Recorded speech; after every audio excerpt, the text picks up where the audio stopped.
Hey traders, this is Blake Morrow with Trader Summit, and with me today I have Mr. Richard Matthews from Pardus FX. Good to see you.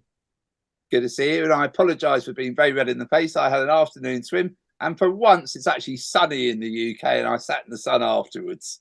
That's good. There's a thing called sunscreen, just in case. Yeah. It washes up in the sea, and I forgot to put it on. I've also got red curtains, which my wife tells me makes me colors everything red. But those of us that deal with 300 days of summer or sun every year, we don't even think about it. So, hey, let's talk about the markets. Forget the sun for a moment, and I'm glad to have you here.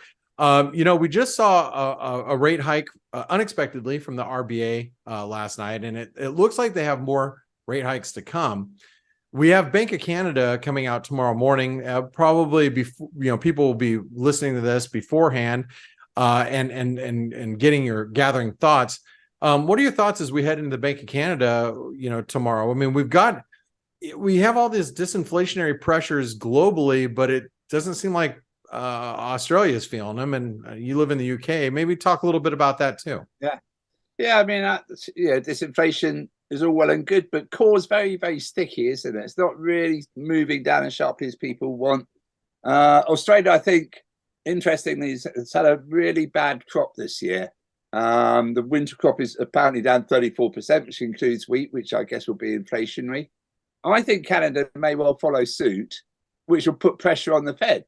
And everyone's expecting them. I think I'm in the minority here when I think the Fed's going to hike next week. I think most people are actually expecting them to either skip, pause, or pivot, or skip or pause. If they don't hike, I think the market will read it wrongly and think that they're actually pausing and the next move is down. So I think, to me, the odds are that they will hike. These days ahead of CPI. That's obviously going to be the key. But I actually think that they will hike, and I think inflation is sticky. It certainly is in the UK. Yeah, it definitely is in the UK, and I know you've talked a lot about that. But how about the Bank of Canada tomorrow? I mean, how about if they do raise rates tomorrow? Do you think that would put pressure on the Fed, or do you think they're going to look at themselves as an independent central bank? Well, I know Americans always like to be independent of Canada. Of your is it cousin or little brother up north? I don't know how you like to look at them. If we sneeze, they catch the flu. Let's just put it that way. Just kidding. You live in Canada, joking. I love Canada. Me too. I should do. I actually think it will put pressure on the Fed, and it might actually do them a favor that they can come out and be more hawkish than perhaps people were expecting. I think it's sticky. I think even the ECB's actually got some problems with inflation. So the Netherlands came out with 6.1 inflation rate, which is much higher in the core than it has been, and I think it just seems to have got stuck there. I don't know why, or whether what's stopping it really moving down. But I think there's more interest rate hikes on the way, probably apart from the UK, which will no doubt cut interest rates with some lunatic idea. Yeah, well, I was just looking at the work on Bloomberg, and it looks like that for this, the 14th, the meeting on the 14th, there's a 24% chance of a Fed hike. So you think that might increase if the Bank of Canada steps it up? Yes, I do think it will, actually. And I also think with such bubbly stock markets, that puts a bit of pressure on the Fed. That everything's fine and dandy in the garden. Stock market's going to the moon. Non-farm payrolls are great. Everything looks good. And, this is all predicated on CPI not being an extraordinarily high or low number. And I think the stock market's being bubbly actually doesn't help the Fed's cause. I don't think they like seeing that sort of exuberance there. And then again, you've got an awful lot of issuance coming up, haven't you, in the States to refill the Treasury General account, which is $1 trillion worth of bills and bonds to come out. So I can't see interest rates coming down anytime soon. You've got to sell them. Yeah. So if rates don't come down, let me ask you this about the dollar, because the dollar has been pretty, how should I say, it's been holding its own. I mean, you have the euro that's trading below 107. We're not getting much of a bounce. The sterling's come off. Sterling's holding up pretty well. Maybe that's because people believe that the the Bank of England is going to do the right thing and actually start raising rates more aggressively. Joking with you, by the way. Just joking. But you can see the dollar's, holding up fairly well. So how do you feel about the dollar as a whole? Well, I still like the dollar. I think there's all this talk of de-dollarization going on, but you look at the economy, it's still holding in there pretty well. I know money supply is starting to slip and one or two numbers are coming out weaker, but employment looks good. And I don't think the Fed gets worried about unemployment until it reaches 4.5%, and you're some way from that at the moment. And I think they can carry on tightening. So you'll have that little bit of interplay against against the euro and against sterling. I'm not so sure that we will tighten. So I think that's really the main thing. Sterling at the moment seems to be pretty dead, doesn't it? It's in quite a tight range. And maybe that's the way of the world for currencies for a couple of months, because I think people are saying, oh, we're going to the end of a cycle. Let's just wait and see where the next cycle is. And maybe the currency markets aren't quite so sure as the stock markets that the next moves are down. And they're just biding their time a little bit. Well, let's you just mentioned it, and we might as well go into it. You look at the U.S. stock market, and the S&P has rallied to new highs of the year. I know we were just looking at the FTSE just ahead of us hitting record on this, and we're nowhere near the highs of the year. How do you feel about the stock market? Because it does seem like the stock market is pricing.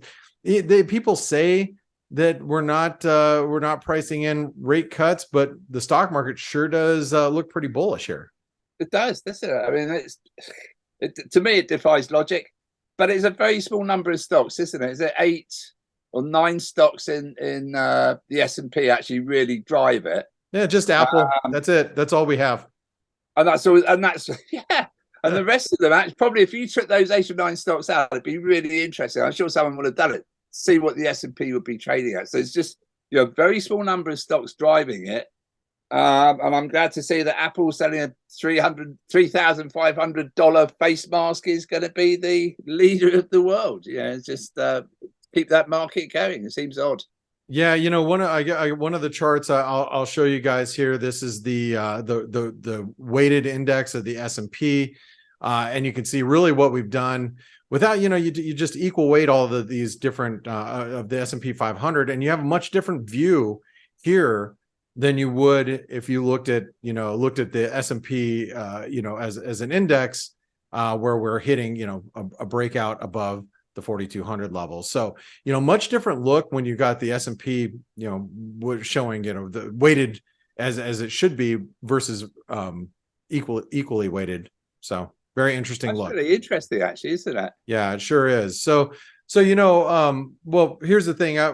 We got stocks up here. Should they stay up here? And you've been in the markets a lot longer than many people out there, especially a lot of the portfolio managers around. Does the stock market mean the economy?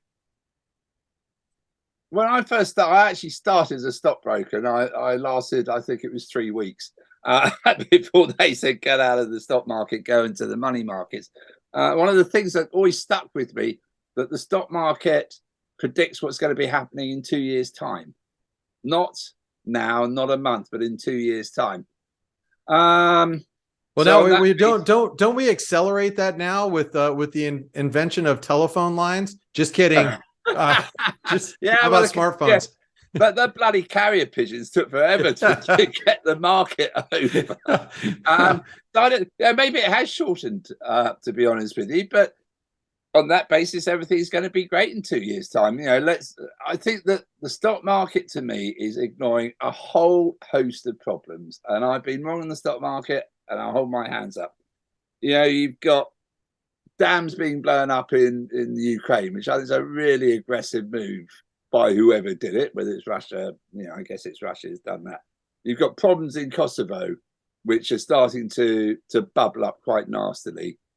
OPEC's still not happy. I think that they could cut production again. So you've got all these little pressures going on there.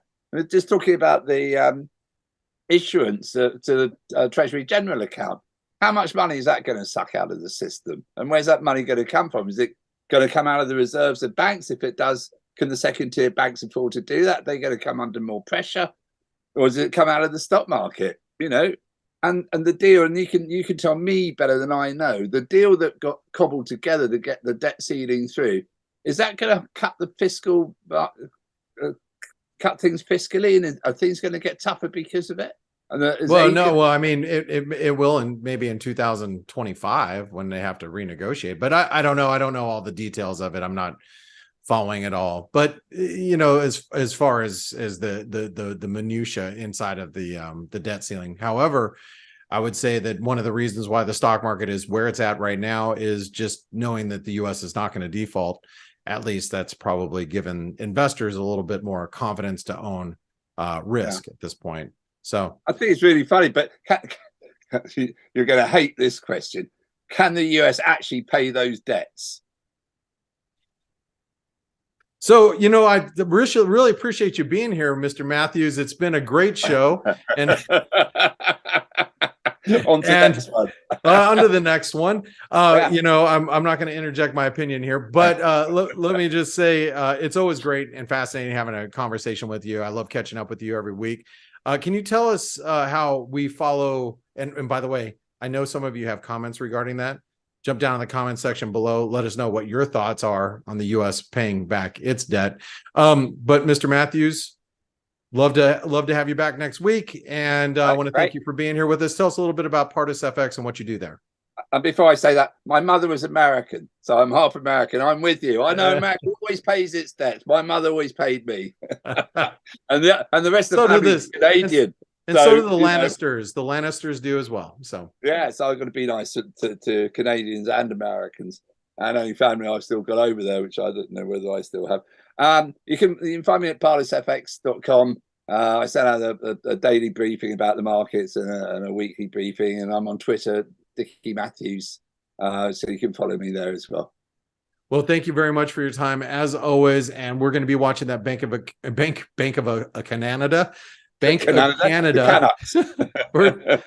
Canada rate decision tomorrow for sure. So thank you so much, and we'll catch you next week. Great. Have a good week. Cheers now. Bye-bye. Hey traders, Blake Morrow here. Thanks for stopping by our YouTube channel. Don't forget to like, share, and subscribe to our channel. Also click the bell notifications so you do not miss any of our market-related trading analysis from some of the leading industry experts. Thanks for stopping by. We'll see you in the next video.